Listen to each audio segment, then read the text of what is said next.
ज्यांना अभिनय क्षेत्रात यायचंय, त्यांना तुम्ही तुमच्या आतापर्यंतच्या अनुभवावरून काय गाईड कराल?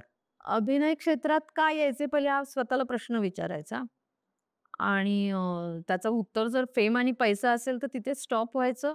कारण अभिनय, गाणं, नृत्य, लेखन, चित्रकला ह्या सगळ्या क्लासिकल गोष्टी आहेत. ह्या गोष्टींची ना तुम्हाला आवड लागते आतून आणि त्याचा ना ब काहीतरी एक 10% तरी तुमच्यामध्ये तो गुण असावा लागतो. बरं. म्हणजे एकदम शुद्ध दगड आला आणि म्हणाला मला ॲक्टर व्हायचं तर नाही. दगडावर पाणी किती टाकलं अंकुर फुटणार आहे का? तर आणि असं नाही की देवाने प्रत्येकाला एक काहीतरी दिलेलं असतं. ते आपल्याला शोधावं लागतं. काय होतं ते तुझे आहे तुझे परी तू जागा चुकल अशी असं होतं. बाई सुंदर गाते. आता माझी एक मैत्रीण आहे, काय गाते माहितीये? पण ती लागली अभिनयाच्या मागे. हे ऑडिशन देत राहते आणि मग येऊन शिव्या देते. "काय बाई इथे काय? आम्हाला कोण घेतंय?" अरे नाहीये ना ताई तुझ्या डोळ्यामध्ये ते दिसतच नाहीये ना. शोध ना पहिले स्वतःला, नाही का? स्वतःचं बघ. स्वतःच व्हिडिओ करून बघ. एकदा तर मनोज वाजपेयीने खूप छान लिहिलंय, की जब तुम्हें काम नहीं मिलता है ना, तो खुद पे वर्क स्वतःवर वर्क तर तुम्हाला नेहमीच करावं लागेल. पण काम नसेल ना, तेव्हा 4 मित्रांना गोळा करून त्यांच्यासमोर काहीतरी सादर करा.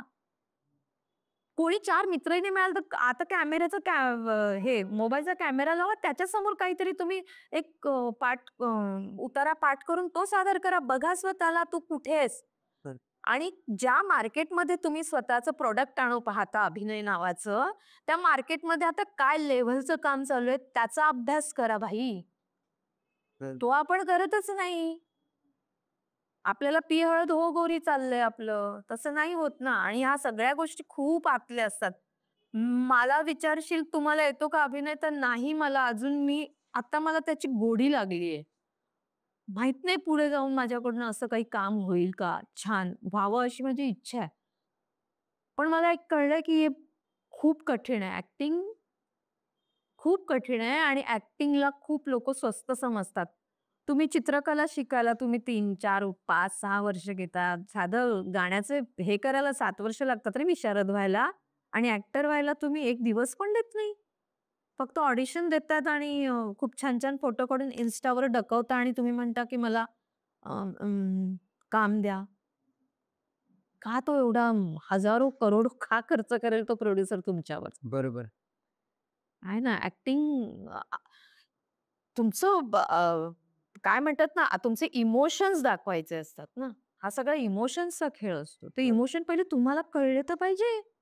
जे तुम्हाला दाखवायचंय ते इमोशन तुम्हाला कळले तर पाहिजे. आत्ता काय होतंय तुम्ही सीरियल लावली ना, की तुम्हाला त्याच रिएक्शन्स दिसतात. रडायचा सीन असला की पळत जाते बाई. हसायचं ना एवढं किंवा जोरात. काय म्हणालीस? हो, हे असं काहीतरी त्याच रिएक्शन्स. तुमचं म्हणून एक काहीतरी वेगळं आहे ना. आपलं म्हणून एक वेगळं ते वेगळे पण आपण शोधायला हवं.